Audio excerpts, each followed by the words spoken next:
এমন স্বচ্ছ পোশাক পরে সালাত আদায় করে যে পোশাকে তার বাহির থেকে শরীরের অঙ্গ প্রত্যঙ্গ বোঝা যায়, আকার আকৃতি বোঝা যায়, তাহলে এই পোশাক পরে তার সালাত আদায় হবে না। হাদিস মুসলিমের 5704 নম্বর হাদিস, নিসাউন কাসিয়াতুন আরিয়াতুন। নবী সাল্লাল্লাহু আলাইহি সাল্লাম বলছেন, কিছু নারীরা আছে যারা পোশাক পরে উলঙ্গ থাকে। তাহলে এই পোশাক পরা আর উলঙ্গ থাকাটা হচ্ছে সমান।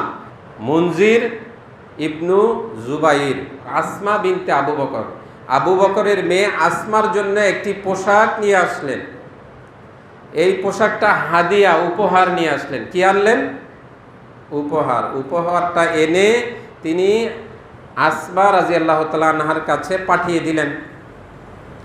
আসমা রাদিয়াল্লাহু তাআলা আনহা সেই বয়সে তিনি অন্ধ হয়ে গিয়েছিলেন, চোখে দেখছিলেন না। তিনি পোশাকটা ধরে বললেন, উহ, এই পোশাকটা তার কাছে ফেরত পাঠাও। তাকে বলা হলো, এই পোশাকে তো আপনার শরীরের কোনো কিছু বোঝা যাবে না। তো তিনি বললেন, এটা দিয়ে শরীরের ভেতরের অংশ দেখা যাবে না, কিন্তু এর মাধ্যমে আকার আকৃতি বোঝা যাবে, আকার আকৃতি প্রকাশ পেয়ে যাবে, এই জন্য এই পোশাকটা তার কাছে ফেরত পাঠাও। সুবহানাল্লাহ। তাহলে এই পোশাকটা অতঃপর তার কাছে ফেরত পাঠানো হলো। পোশাকটা তিনি নিতে চাচ্ছিলেন না, অথচ এই পোশাকটা এত পাতলা ছিল না।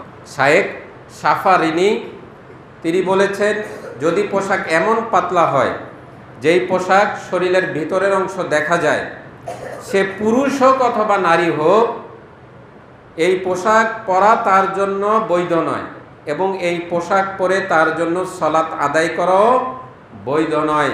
কিছু কিছু মুফাসসিরিন কেরাম বলেছেন, যেই পোশাক পরে তার শরীরের ভেতরের অংশ দেখা যায়, এটা পরা আর না পরা সমান।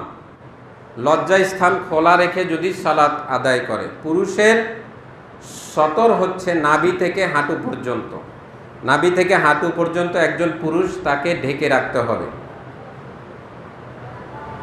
আর নারীরা যখন সালাত আদায় করে তাদের জন্য হচ্ছে মুখ খোলা রাখতে পারবে আর হাতের কবজি খোলা রাখতে পারবে।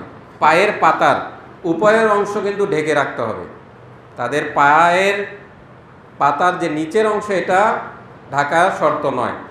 এরকম পোশাক যদি হয় যে লজ্জাস্থান খোলা থাকে, আপনি প্যান্ট পরেছেন, উঠে গেলেন, তখন আপনার পিঠের কিছু অংশ বের হয়ে গেল, পিছনের ব্যক্তিরা লজ্জাস্থান যদি দেখে আর আপনার পিঠের যদি কিছু অংশ বের হয়ে যায়, তাহলে আপনার এই সালাত হবে না।